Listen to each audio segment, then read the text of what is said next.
see. Okay, it shows we will make. Sure. Good. Hi, everybody. Are we on? Can anybody see or hear us? Please send us a hi so we can make sure we're working.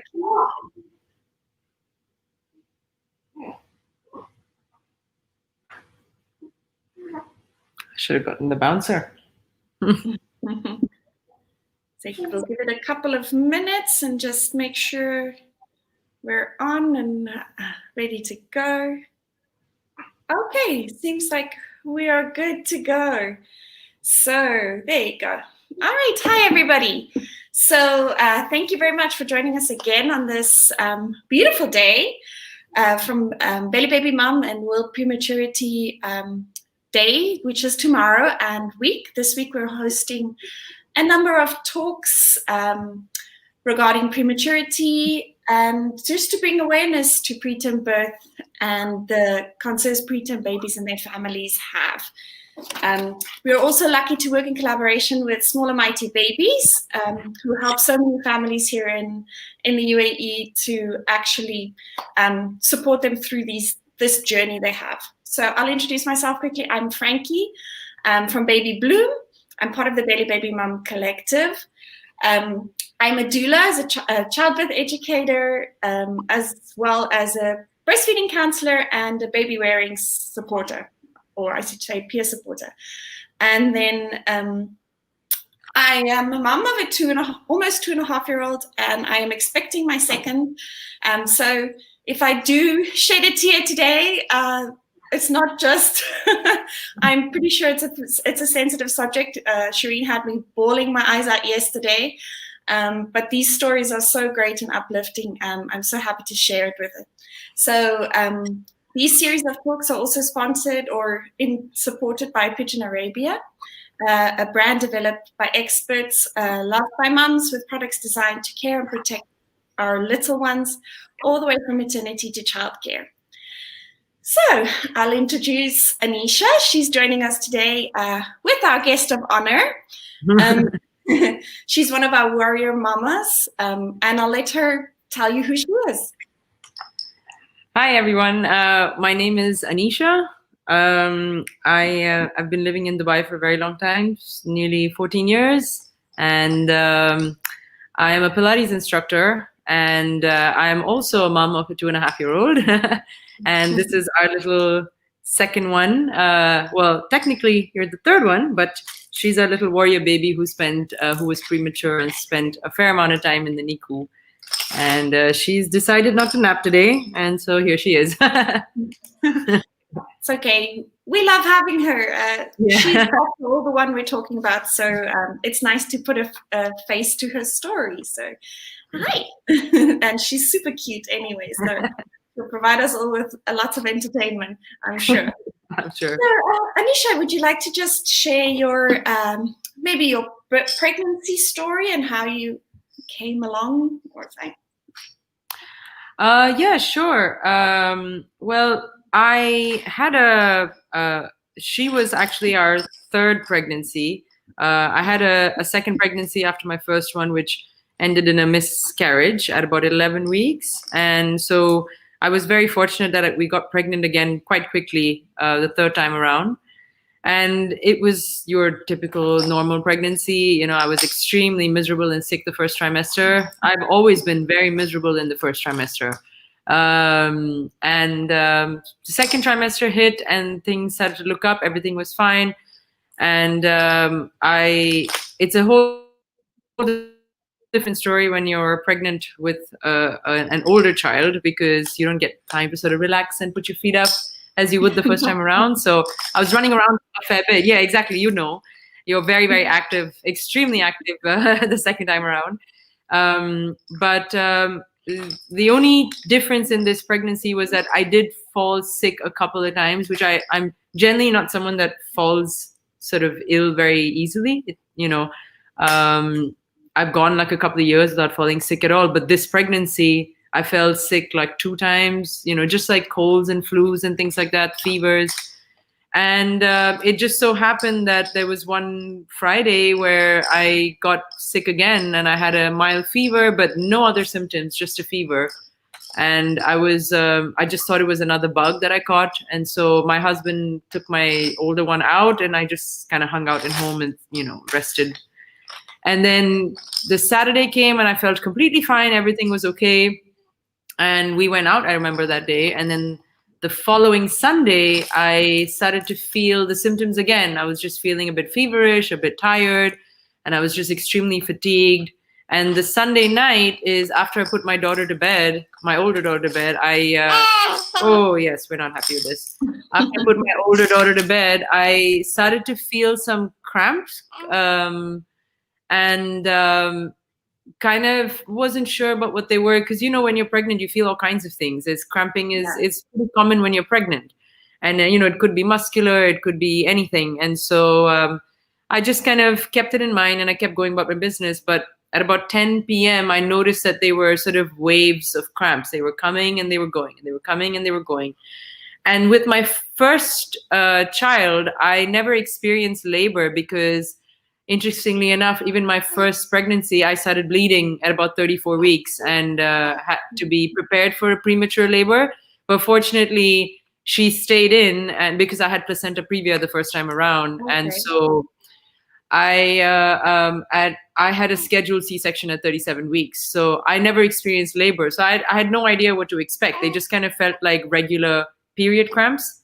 Yeah. And but then, my husband was just like, oh, let's just go to the hospital nearby and let's just go check out that everything is okay. And we went to the hospital, and as soon as I went to the hospital, they checked me in and they said, okay, they hooked me up to the monitors. Fortunately, she was fine.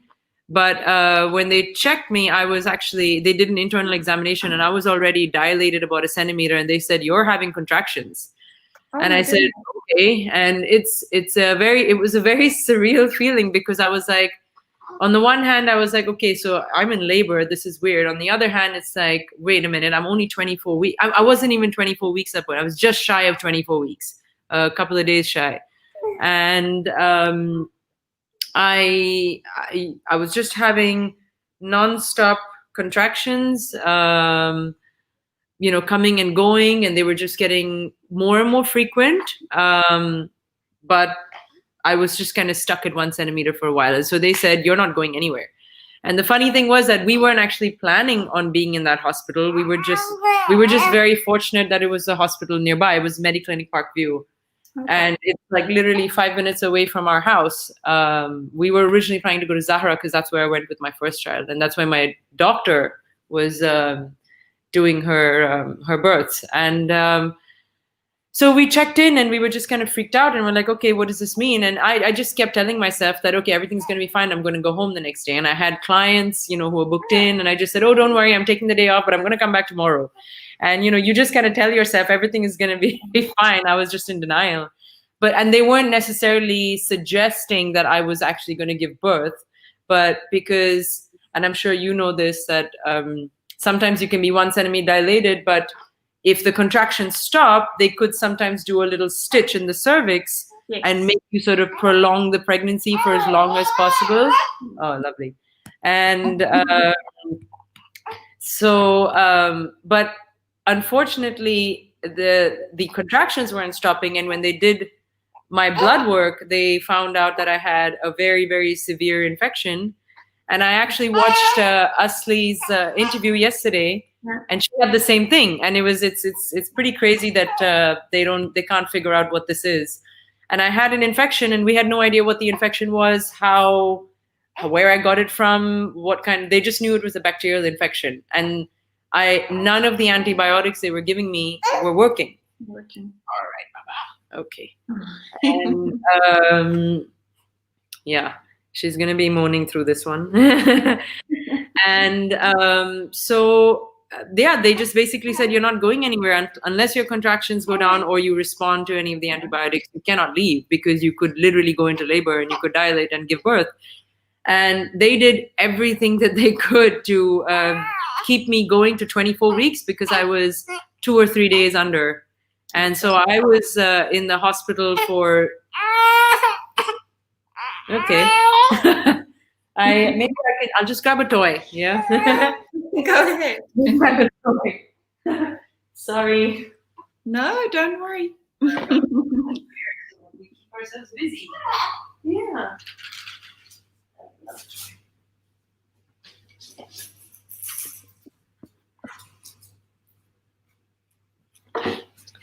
Okay, I have a few here. Let's see which one works.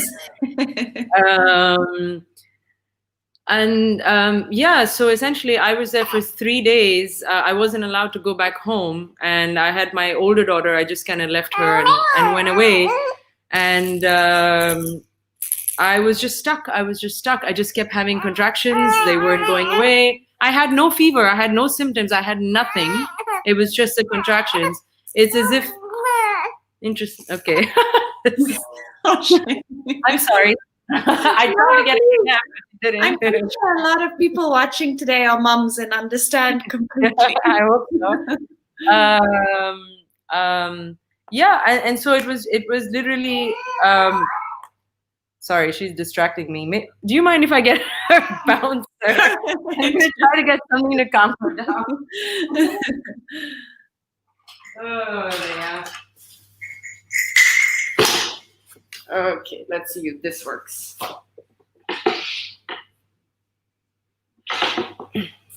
So yeah, that was pretty much it. I was in the hospital for about 3 days, and I wasn't dilating either. So I was just stuck in limbo. And for me, the most heartbreaking part of it was that my 2.5-year-old was at home, and I felt like I abandoned her. That was actually the hardest part for me to deal with, was just leaving my older daughter at home, because for me, in my mind, I already knew that it was something that was going to be very challenging for me to leave her alone, even if she had come out on time.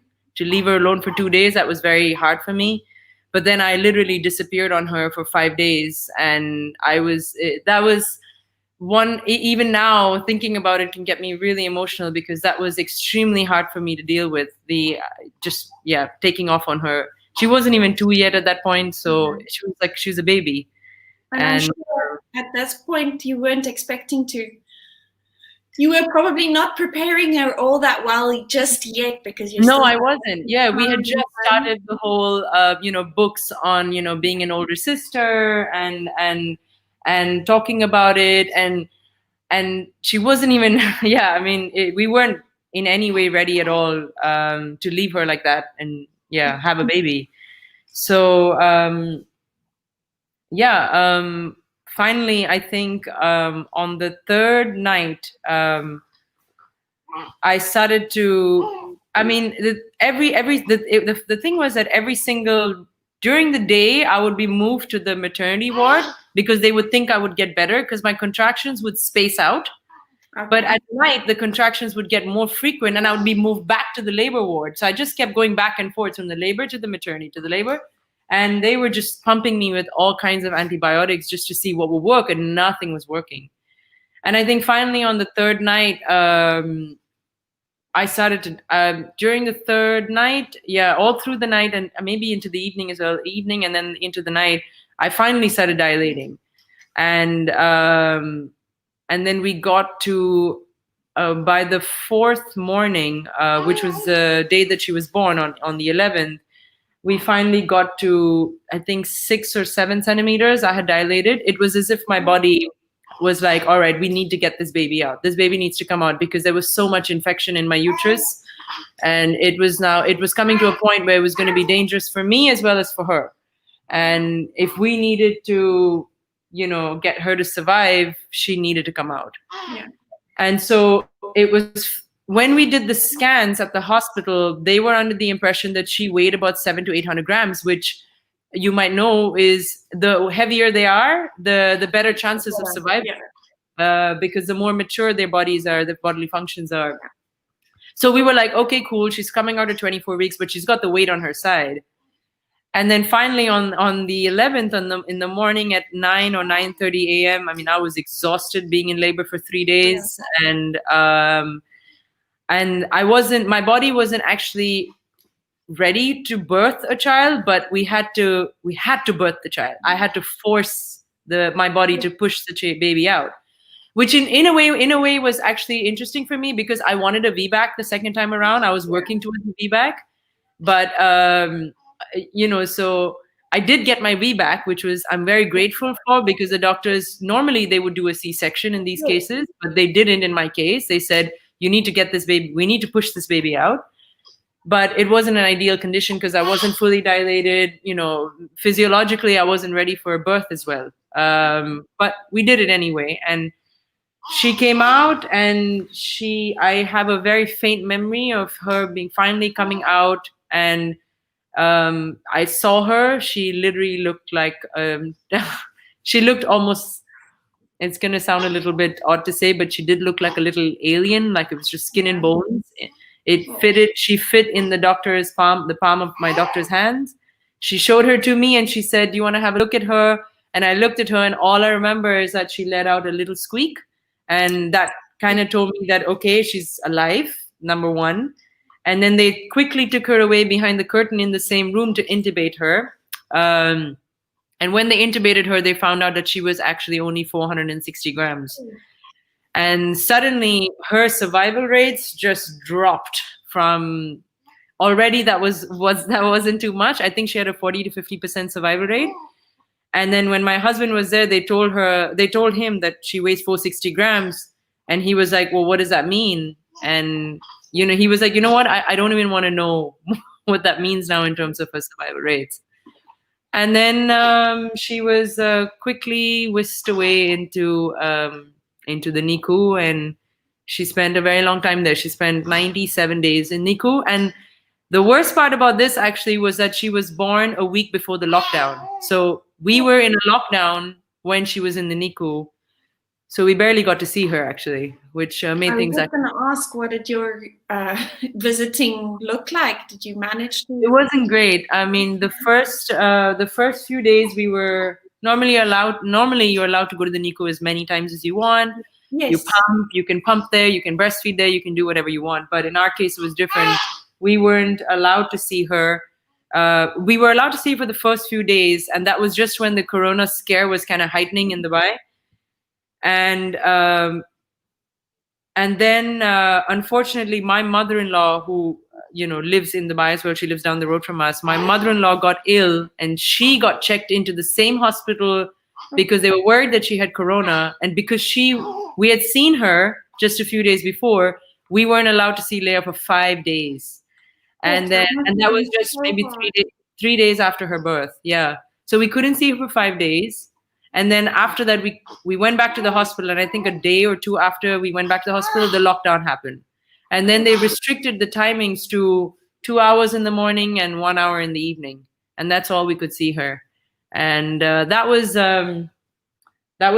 very hard because, I mean, it's already hard trying to connect to a child that you can't hold on to. Those first moments or hours of after birth when you hold on to a child makes such a big difference to the mom as well as the baby. And she was within an incubator, and we could just hold her finger. I mean, her entire hand was smaller than the size of, the tip of my finger. And on top of that, we could barely see her. So she wasn't connected to us at all in any way. She was just in a glass box, and that was very hard. It was very challenging. Yeah. As a mom, I can just not imagine not seeing holding your baby right after birth. It's yeah. And I experienced that with my older daughter, even though I had a planned C-section. With my older daughter, I still got immediate skin-on-skin contact, and I breastfed her immediately. With her, I mean, we weren't able to hold her until at least a month after, because we had to make sure that she was completely stable, breathing-wise, weight-wise, things like that. And yes, you are being very, very frisky, aren't you? And so, that was very, very hard, not being able to see her so much. And then also, any mother, any family with, more than one kid will understand how torn you feel between your older child and your younger kids. and you constantly feel pulled apart. And then it was harder because we would have to leave my older child to go to the hospital every single time, and she couldn't understand why we were going. And sorry, I'm just going to pick her up again. Oh, go ahead. No idea what you want, do you? You don't know what you want. Oh. And so yeah, and you know what, like that is the effects of that, of not being able to hold your child immediately and have that physical contact with your child, is something that we are working on even now, because she spent so long not only in the NICU away from us, but also having very, very traumatic experiences. You know, a lot of intubation, a lot of suction, a lot of injections, a lot of blood transfusions, you know, a lot of interventions that you wouldn't want anyone to experience. That even now, she's, you know, we're still working on those sort of things. We work with osteopaths, we work with trauma specialists to help calm her energy down, to help make her less sensitive to her surroundings, because she is very sensitive to everything. Oh, okay, let's turn. Do you mind if I just turn the light on now? Oh, you didn't watch that. Ooh, there we go.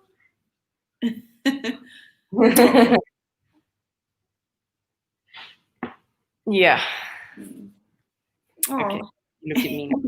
So yeah, I mean, all that stuff, you wouldn't want it to happen to yourself, right? You wouldn't want to be all those medical procedures and things. And then to imagine and that she had to endure that for 3 months, you know, that's a very long time to endure any kind of medical sort of intervention, and then being her first experience of birth.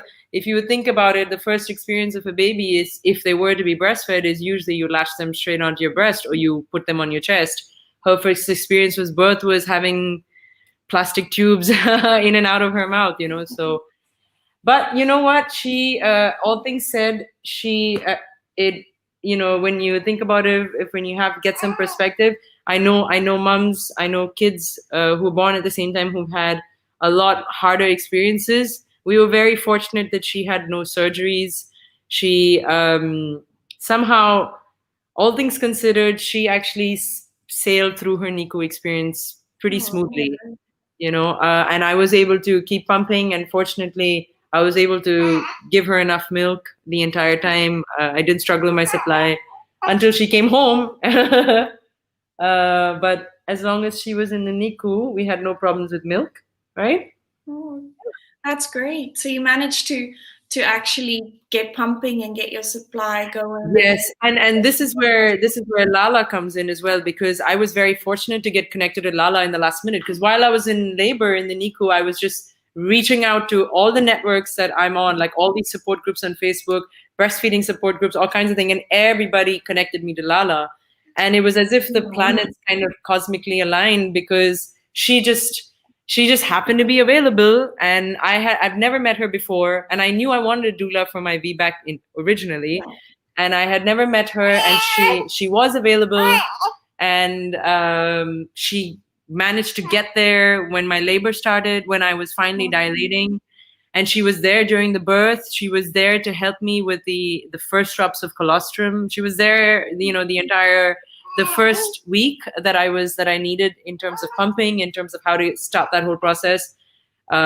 She was so helpful, and everybody in the NICU was just like fantastic. Yeah, it was a very long journey, very, very long journey, and it still is a long journey. I mean, premature babies are very special. They're different from term babies. They have slightly different needs, but they're fighters. Yeah, you are. Well, for sure are.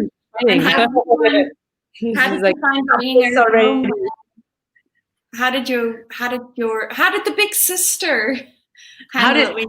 So we you know, because she was still quite young, we would show pictures of Leia, but I mean, it was very hard to comprehend, you know, because for anyone to look at a baby that tiny, like 400 grams, you cannot understand what that looks like. You cannot comprehend how small. To give you a little bit of perspective, I know her ears are a little bit covered right now, but her head was the size of her ear. Yeah, so it's hard to comprehend. So Yeah. when we would show pictures of of Leia to Izzy, to the older one, she's like, I don't understand. Like, just give me the phone, let me watch my videos or something like that, you know? And we kept showing her, and we were very lucky that the NICU, despite, you know, the corona worries and everything, at one point, a couple of days before she came home, they allowed my older daughter to come into the Oh, NICU, wow. and we kind of bonded as a family for like an hour before she came home. That was very important to me, that they met before she came home, so she doesn't just feel like this baby's come into my house and taken over my space. Yeah. So we were lucky that we got that little introduction, and all those things helped. Yeah. And so when she came home, yeah, I mean, then it was like you're just in this crazy newborn phase. You're just in a newborn fourth trimester phase when she comes home. She was very tiny, so we had to be very careful with how we fed her and things like that. But overall, you'd never know that she had a rough start to life when you look at her now. No, not at all. She's Yeah, the baby. gorgeous and lively. Yeah, very, very, very, very. Oh. Wow. Oh, so if you had to talk to any mums out there that might be at that point in their journey or think they might have a preterm birth, what is the most or the biggest advice you can give them? Yep. You know what? The biggest advice I can tell you is don't isolate yourself, whether it's online or offline, whether it's Facebook support groups, you know, speaking, getting help from your parents, getting help from your friends. You know, I'm the kind of person, I think a lot of moms are, you kind of feel like you want to do everything yourself and you can manage everything yourself. Whether you have a premature or not, you have a term baby, it doesn't really matter. You have to reach out and get help, and especially with a situation like this which requires a lot of medical attention, you need to inform yourself of what's going on in the NICU, and the only way you can do that is by reaching out. So, you know, Lala's, Small and Mighty, Belly Baby Mom, any of these Facebook support groups where moms have probably experienced, you know, having kids, spending whether it's 1 week or 3 months in the NICU, it all helps. Even reading stories about other kids just makes you feel like you're not alone. So my biggest advice is don't isolate yourself. Get online. If you don't want to talk to anyone on the phone or meet anyone, at least you can go online and talk to people anonymously, or, you know, without having to feel embarrassed or anything like that. But it's such a big difference where you feel like you have a support group. Yeah. And what Lala and all you guys, everyone's doing is just like amazing. So thank you as well. No, I don't do much at that will, but no, you do. Just doing this, what you guys are doing here right now, is this helps, you know. Yes. And I hope that there's a lot of moms out there that, you know, will listen to your story as you know, yesterday's same and the rest of the week, and hopefully, you know, we can all help them get through this this part of their lives. Yes. Our time is almost up. I was blabbering on for quite a while. No blabbering, please. You shared such an amazing story, and you did such an amazing job. Well done, Mama. I mean, thank you. We all take our hats off to you. There's there's a few comments even from Facebook that says Shireen popped in. There we go.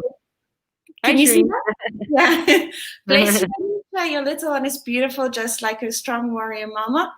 And then somebody else is commenting, what a story, so much. Well done, mommy and baby. Thank you. I apologize if I can't see the names of the people commenting. So if you did comment, thank you so much for joining us. Keep joining us for the rest of the week. We'll be sharing more wonderful stories. And from these more warrior mamas, I get tongue-tied.